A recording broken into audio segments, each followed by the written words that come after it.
अस्सलाम वालेकुम रहमतुल्लाहि व बरकातहू। मैं सूफी समीर खान आस्ताना वसीरिया इस समय कोंच की सरजमीन पे मौजूद हूँ, जहाँ पे ये आप देख रहे हैं जो ये खानका बनी हुई है, जिसमें हमारे दादा पीर हाजी सूफी बशीरुल औलिया ने चिल्ला किया और यहाँ पर लोगों को अपने फैज़ से माला माल किया। आइए आपको कुछ जानकारी दादा पीर के बारे में देना चाहते हैं, जो कि हमारे यहाँ मौजूद हैं। जी, आप कहाँ से आए हुए हैं? हम कुंवरपाड़ा से आए घर। जी, आपका नाम क्या है? बाबू खान नाम है हमारा। जी, इन्हों का बाबू खान नाम है। आप यहाँ कितनी सालों से मुरीद हो? कम से कम हमें 50-52 साल हो रहा है। ये बता रहे हैं इनको 50 और 52 साल हो चुका है मुरीद होते हुए। आपने यहाँ पे क्या देखा, क्या चीज़ देखी? आप हमें कुछ दादा पीर के बारे में जानकारी दें। मैं यहाँ पर एक मिट्टी के बुलगुआ में आया था। जी, उस मिट्टी को देख कर के मैं जब वापस जाने लगा घर के लिए, जी, जी, तो हमारे बाबा साहब, हमारे बशीर मियाँ हाजी जी, जी, जी, जी, हाजी जी हमारे बेरी के नीचे बेर तोड़ करके खा रहे थे। जी, जी, बेर तोड़ के खा रहे थे, तो हमने देख सोचा कि दादा जो बाबा जो है भूखा है। जी, जी, तो मैंने साइकिल से उतर के उस बेरी के जैसे तोड़ रहे थे, तो कच्चे बेर खा रहे थे, तो जी, हम बेरी पे पेड़ पर चढ़ गए। जी, और चढ़ने के बाद मैंने उनको एक खोबा भर के लाए और उनको दिया। जी। देने के बाद उनने अपनी सदरी की जेब में डाल लिए। सदरी की जेब में डालने के बाद एक बेर उसमें से लिया। जानिए, मैं ये जानना चाहता हूँ, हम्म, जब आपने हमारे दादा पीर हज़रत सूफ़ी बशीरुल औलिया को देखा था, तब आपकी उम्र कितनी थी? उस समय उम्र हमारी 20-22 की थी। जी, तो आपने कहाँ पर देखा था दादा पीर को? दादा पीर को आगे रोड के किनारे बेरी के पेड़ थे, वहाँ पर देखा था। जी, मैं आप सभी को ये बताऊँगा कि ये बेरी के पेड़ और सारे जो भी हैं, कहाँ पर थे? पहले मैं आपको कुछ जानकारी देना चाहता हूँ। हाँ, तो बताइए, बेर आपने फिर दादा पीर को दिए, फिर क्या हुआ? दादा पीर को जब बेर दिए, तो उनने सभी बेर अपनी सदरी के जेब में डाल लिए। जी। सदरी की जेब में डालने के बाद हुँ, उनने एक बेर निकाला उसमें से हुँ, और आधा खा के हमको आधा देने लगे। तो मैंने कहा, क्या दुनिया से ईमान ख़त्म हो गया? जी। क्या आप हम साझे बेर दे रहे, आप झूठो हमें खिला रहे। लेकिन न जाने क्या करता उनने बाबा ने, सो हमें वही बेर खा लो। जी, अच्छा, तो आपको सरकार ने हाँ, अपना झूठा बेर निकाल के दे दिया। हाँ। फिर क्या हुआ? फिर बस वो जब बेर खाया हमने, तो मैं यहाँ से घर पर पहुँचा। जी, तो ऐसा जुनून पैदा हुआ कि मुझे घर आराम ही ना मिले, चैन ही ना मिले। हमने और अपने गांव के लोग, अन्य लोगों को, 9-10 लोगों को लेकर के जी, जी, मैं फिर बाबा के पास आया। जी। हम्म, आप अपने गाँव जाकर हाँ। आपके दिल में इतनी बेचैनी हुई कि आप अपने गाँव को जाके हुए, फिर आप रिटर्न वापसी हो गए और वहाँ से कुछ लोगों को साथ में लेके आए। फिर आपने क्या किया? जब साथ में लेकर के आए, तो सरकार ने जब देखा, बाबा साहब ने जब देखा, तो उन्होंने हम लोगों को, यहाँ दस्तरख्वान लग रहा था। जी, जी। जब मैं रास्ते में ही था, तो सरकार कहने लगे कि अभी दस्तरख्वान ना बिछाओ, अभी हमारे 9 मेहमान और आ रहे हैं। जी, सरकार को ये पहले ही पता लग गया था कि अभी दस्तरखान रोक दो, ताकि हमारे 9 मेहमान और आ रहे हैं। देखिए, आपको करामत से हम उनकी फैज़-ए-आम करेंगे, किस तरीके से हमारे दादा पीर ने कोंच की सरज़मीन पर आकर अपनी करामतें दिखाईं और लोगों को अपने फज़ल-ओ-करम से फैज़-ए-आम किया। जी, बताइए फिर? फिर जब हम 9 लोग आ गए, फिर दस्तरख्वान बिछा। जी, दस्तरख्वान पर सरकार के पास एक कटोरी में तरकारी थी जी, और 4 रोटियां रखी थीं। हम लोग गांव के रहने वाले हैं।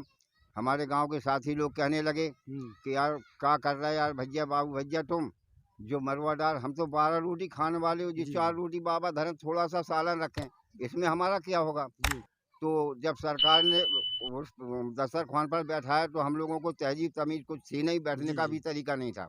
जो जैसे बैठा बैठ गया, सरकार ने कुछ नहीं कहा।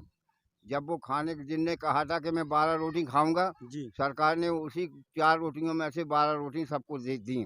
12 रोटी उसने खाई, जिसने 9 कहा था उसको 9 खिलाई। जी, हम 9-10 आदमियों ने मिल कर के सब अपने आत्मा के अनुसार सब खाना खाया। खाना खाने के बाद बाहर बैठ गए। बाहर आके निकल के बैठ गए हम लोग। बाहर बैठे, तो यहाँ एक वज़ीर मुल्ला जी थे। जी, जी, वज़ीर मुल्ला जी थे, तो यहाँ पास में मरघट पड़ता है, अभी दीवारें बन गई, पहले जी, जी, दीवारें नहीं थी।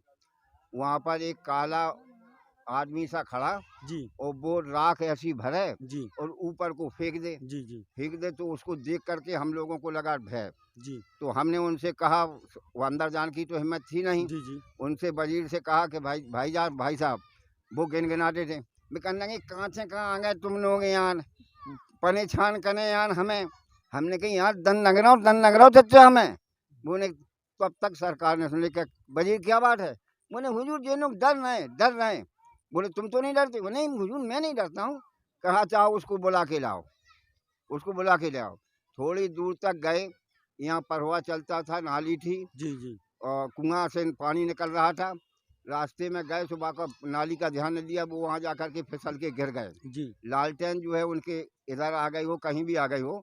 तो वो कहने लगे हुजूर मर गया। सरकार बाहर खड़े थे, जी तो सरकार ने कहा हुजूर क्यों मर गया, कम वक्त तू मर गया, चल वापस आ। जी जाने में तो उन्हें बहुत टाइम लगा, लेकिन आने में उनको टाइम नहीं लगा। जी जी सरकार ने फिर अपनी छड़ी उठा के उसको इशारा किया, हम्म, चल वे यहाँ आ।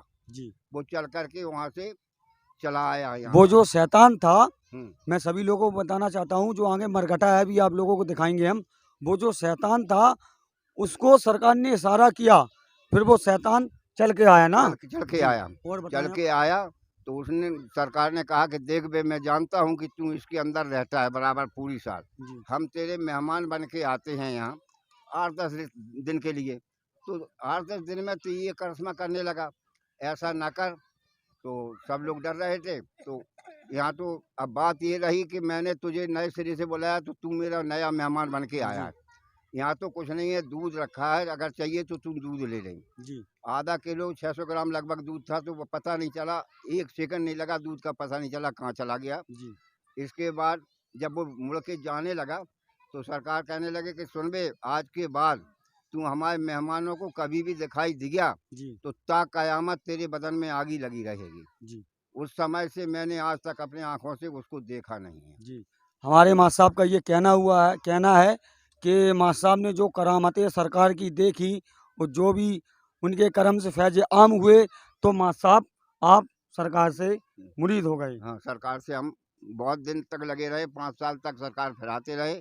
इसके बाद ग्वालियर के अपने घर पर सरजमी पर ही उन्होंने हमको अपना मुरीद किया, और बाद में कहने लगे कि बे तुझे तो मुरीद मैंने उस दिन कर लिया था जिस दिन तूने वो आधा बेर खाया था। जी, मैं सभी भाइयों को ये बताना चाहता हूँ कि हमारे पीर मुर्शिद ख्वाजा बशीरुल औलिया ने, हमारे दादा पीर ने किस तरीके से इन्हों को अपना झूठा बेर खिलाकर पहली बार में मुरीद कर लिया, और इनको अंदर से ऐसी बेचैनी दौड़ी जे अपने गांव जाकर फिर से वापसी आ गए कुछ लोगों को लेकर। मैं आप लोगों को बताना चाहता हूं कि हमारे दादा पीर ने 8-10 रोटियों में 12-13 आदमियों को पेट भर के खाना खिला दिया। ये हमारी पीर मुर्शिद हाजी सूफी बशीरुल औलिया की करामातें हैं। आप सभी दर्शकों से ये कहना चाहता हूँ कि हमारी चैनल हजरत सूफी बशीरुल औलिया के नाम से है, तो आप लोग मेरी चैनल को सब्सक्राइब करें और बेल आइकन के बटन को दबाएं।